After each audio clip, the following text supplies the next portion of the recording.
All right, so up next we have our marketing leader, Jacob Loader. Jacob is an associate marketing manager for residential emerging products and services and the marketing lead for the myQ pet portal. He came into the organization with the acquisition of Tend Insights back in 2018 and is deeply passionate about story and transformative digital products that provide radical value to the customer. Jacob, thank you so much for hopping on to tell us a little bit about the marketing aspect of the project. Yeah, thank you. Thank you so much for having me. I'm really excited to share. Likewise. So the first thing I want to hear about, since it seems to be a running theme throughout the interviews, that there were many challenges in different aspects of the product, and I know marketing was not exempt from that. Could you tell us a little bit about the biggest challenges you faced and what went into overcoming them? Yeah, for sure. So I think probably the biggest challenge is product, right? So it's as was mentioned, right? It's part of a rapid market deployment process, and as such, the product's being developed sort of in parallel path to a lot of things going. So where that comes into a challenge on the marketing side is typically when you're marketing something, you've got the product locked down, and you can really hammer in on spec and feature and benefit, and you can tell that story. But we didn't have a finalized product, and that really poses a challenge when you're trying to create assets to be able to tell that story. So and I'm not located in Chicago, so I've never seen this product, and it was a challenge that I think was exciting, having worked in this type of environment sort of before in this sort of startup space. So really excited with the video that you showed at the beginning, using some movie magic, as it were, to sort of make the the vision of what this product and the one that Greg has installed really sort of shine and tell that story for the customer. Yeah, well, it seems like you had a great attitude going into addressing the challenges. And just to add on to that a little bit, I'd love to hear about how the pandemic specifically added complexity to the whole process. Yeah, so as I mentioned, I'm not in the Chicagoland area. And then, with developing those assets, we worked very closely with an agency that's located out in Los Angeles, actually. So probably one of the biggest components, right, is we had to create some type of door mock-up, right, to send to the agency in Los Angeles so that they could mock something up that would, in form factor, very much closely replicate the functionality of the door. But I couldn't actually go, to Los Angeles, right? It's it's still to this day, one of the most challenged as far as COVID numbers. So basically for that shoot day, I'm working on other things as many people are who worked on this project are used to, right? And I've got a monitor actually patched into the production. So I'm seeing things as they're filming it, and kind of working with David and working with Barilla and other folks like at Colby to make sure, like, is this good? Does this look like it should, right? Because what we were able to send them wasn't final by any means. So we really had to kind of from very far away bring those components together.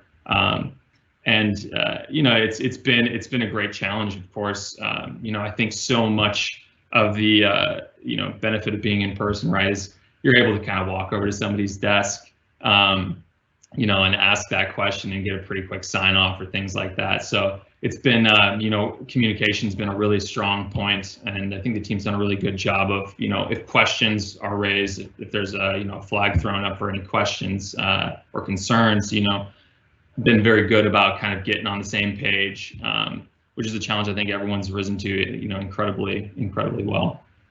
Yeah, it's definitely a problem that I'm sure everyone is facing. And it's interesting to hear how your team addressed it.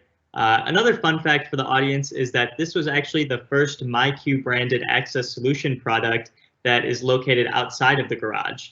And so given that this is a bit of new territory, what were some of the decisions that you made when planning how to market this product?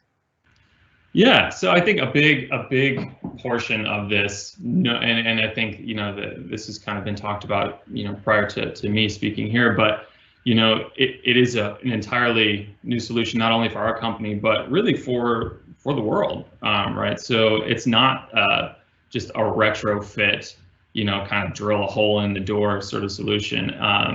It is a full, robust, door replacement. It's a beautifully designed, seamlessly integrated renovation, really, in a way, renovation and innovation. So I think all along the intention was to really bring this directly to consumer, right? I think that's the best way for you to really, understand if a product's going to sort of sink or swim. So with that, that kind of shapes the mindset for, okay, what are the platforms that we have available to us now, or what are the platforms that we need to be able to, effectively go directly to the consumer. And, we wanted to have this sort of pre-order functionality, and we didn't currently have that function on the myQ.com domain. So, we went down this path of onboarding with Shopify, actually, which is, a fantastic platform, and a platform that's used, the industry over, from like a startup or from an e-commerce direct to consumer perspective. It's the best platform. So that's the path that we went down, and I think an exciting path as we're in the marketplace now to receive feedback, the most valuable feedback, actual customers, actual people seeing the product and having the opportunity to exchange currency, to validate and provide their input on the product. So being able to receive that, and the Shopify platform allows us a lot of flexibility to sort of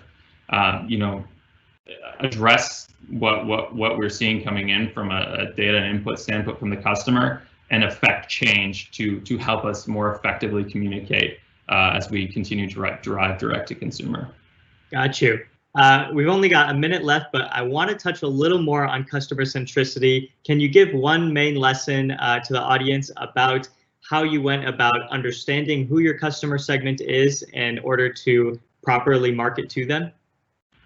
Yeah, so and Barillo is fantastic at leading just a bunch of research, right? And really deep diving into pet parents, but really like understanding who is the I guess the beachhead segment, right? The core pet parent that really sees the dog as part of the family. It's not it's not even a pet, right? It is another family member. So a lot of consumer-driven research, and sort of getting those candid responses and feedback to general pet ownership, and as well as responding to kind of how they would be interested in learning about this product. So I think there was a lot of exciting things to come for the rest of this year as we continue to go to market on this.